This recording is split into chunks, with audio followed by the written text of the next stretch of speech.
Longtime businessman and Clay County entrepreneur George Bryan has died at the age of 78. His was part of a family legacy of business and community service. Our Rosalind Freeman looks at how he shared his knowledge of economic development and his commitment to growing Mississippi. She joins us in the studio with that story tonight.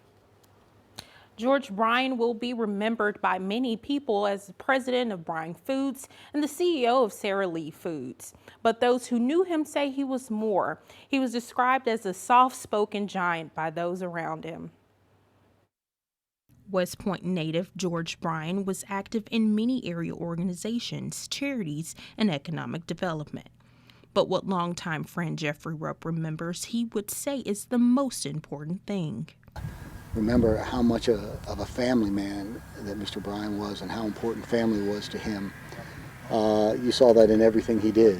Rupp said Bryan was a man of many accomplishments, yet he made time to invest in the future. And I remember him coming to Mississippi State and talking to our entrepreneurs, but then after that, he wanted to get in a room with 6 or 8 of them and listen to each one of their stories and took notes and followed up and connected them with a mentor.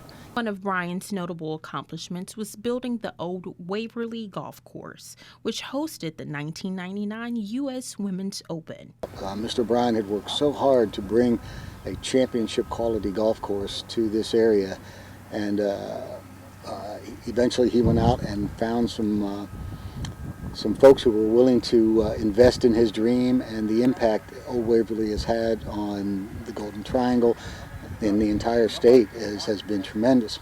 And business associate Zach Tate believes that Bryan changed the culture of golf in the South forever. The legacy he built as far as just setting the bar high. I think sometimes we think sometimes Mississippi golf is what it is, but Mr. Bryan kind of showed us that the golf can be more here in Mississippi. Bryan was survived by his wife Marcia, his daughters Laura and Nancy and Susanna, and his son Wilkes. Funeral arrangements are incomplete at this time.